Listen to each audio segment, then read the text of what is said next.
അസ്സലാമു അലൈക്കും വറഹ്മത്തുള്ളാഹി വബറകാതുഹു. രഹസ്യ ഭാഗം സ്വപ്നം കണ്ടാൽ അയാളുടെ രഹസ്യ ഭാഗം ഉണ്ടല്ലോ, കാണാൻ പറ്റാത്ത ഔറത്ത് ഒരാൾ എന്താണ് സ്വപ്നത്തിൽ അങ്ങനെ കാണുകയാണ്. അപ്പോൾ അതിൻ്റെ വ്യാഖ്യാനം എന്തായിരിക്കും? ഇതിൻ്റെ ഔറത്ത് സ്വപ്നം കാണാൻ പറയുമ്പോൾ വളരെ മോശമായ കാര്യമാണ് അല്ലേ. അത് സ്വപ്നത്തിലാണെങ്കിലും ലജ്ജയുള്ള ആളുകളാണെങ്കിലും അങ്ങനെ കാണാൻ ആഗ്രഹിക്കൂല. അപ്പോൾ രഹസ്യമുള്ള ഭാഗം സ്വപ്നം കണ്ടാൽ എന്തായിരിക്കും അതിൻ്റെ വ്യാഖ്യാനം?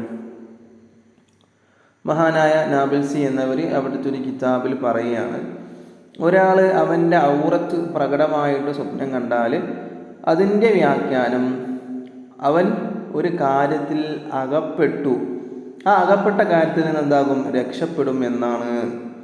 ഇത് ലജ്ജയില്ലാതെ കണ്ടിട്ടാണെങ്കിൽ കേട്ടോ, എനിക്ക് ലജ്ജയൊന്നുമില്ല, അവൻ എന്താക്കിയിട്ടില്ല, അത് കണ്ടിട്ട് നോക്കി നിന്നിട്ടില്ല, വേറെ ആരും കണ്ടിട്ടുമില്ല. അതായത് നമുക്ക് കാണുമ്പോൾ ഒരു ലജ്ജ ഉണ്ടാവില്ല, ലജ്ജ ഉണ്ടായിട്ടില്ല, സ്വപ്നത്തിൽ ഉണ്ടായിട്ടില്ല, വേറെ ആരും കണ്ടിട്ടുമില്ല. അങ്ങനെയാണെങ്കിലാണ് ഇതിൻ്റെ വ്യാഖ്യാനം ഒരു കാര്യത്തിൽ അവൻ അകപ്പെടും, ആ അകപ്പെട്ട കാര്യത്തിൽ എന്താകും, അവൻ രക്ഷപ്പെടും. അതായത് ഓൾറെഡി ഒരു കാര്യത്തിൽ അവൻ അകപ്പെട്ടിട്ടുണ്ട്, ആ അകപ്പെട്ട കാര്യത്തിൽ നിന്ന് അവൻ എന്താകും, രക്ഷപ്പെടും എന്നാണ്. ഇനി അവൻ കടക്കാരനാണെങ്കിൽ, ഒരു കടക്കാരനായ ഒരാളാണ് ഈ സ്വപ്നം കാണുന്നത്, എന്ത് അവൻ്റെ രഹസ്യഭാഗങ്ങൾ അവനെങ്ങനെ കാണാണ്, അവനിക്ക് ലജ്ജയൊന്നുമില്ല, വേറെ ആരും കണ്ടിട്ടുമില്ല. അപ്പോൾ അങ്ങനെയുള്ളൊരു കടക്കാരനാണ് ഈ സ്വപ്നം കാണുന്നതെങ്കിൽ അതിൻ്റെ വ്യാഖ്യാനം അവൻ്റെ കടങ്ങൾ വീടപ്പെടും എന്നാണ്. അപ്പോൾ നല്ലൊരു വ്യാഖ്യാനം തന്നെയാണ് അല്ലേ. മോശമായൊരു വ്യാഖ്യാനത്തിൽ പറയുന്നില്ല. രഹസ്യഭാഗം എന്ന് പറയുമ്പോൾ അതൊരു മോശമായൊരു കാര്യമാണെങ്കിലും മറ്റുള്ള ആളുകൾ കാണുന്നതും നമ്മൾ കാണാനും സ്വന്തമായിട്ട് കാണാനൊന്നും ആഗ്രഹിക്കൂല.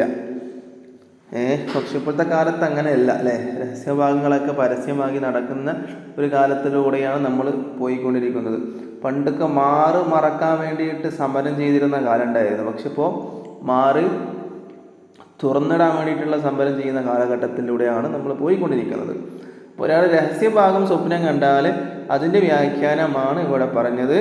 അവനിക്ക് ലജ്ജയൊന്നുമില്ല, അവന് കണ്ടിട്ടുമില്ല എങ്കിൽ അവനൊരു കാര്യത്തിൽ അകപ്പെട്ടിട്ടുണ്ട്, ആ അകപ്പെട്ട കാര്യത്തിൽ നിന്ന് എന്താകും, രക്ഷപ്പെടും. ഇനി അവന് കടക്കാരനാണെങ്കിൽ അവൻ്റെ കടങ്ങൾ വീടപ്പെടും എന്നാണ്. അപ്പോൾ വീഡിയോ ഇഷ്ടപ്പെട്ടാൽ ലൈക്ക് ചെയ്യുക, ഷെയർ ചെയ്യുക. ഇതുപോലത്തെ വീഡിയോസിന് വേണ്ടി ചാനൽ സബ്സ്ക്രൈബ് ചെയ്യുക. ഇൻഷാ അല്ലാഹ്. അസ്സലാമു അലൈക്കും വറഹ്മത്തുള്ളാഹി വബറകാതുഹു.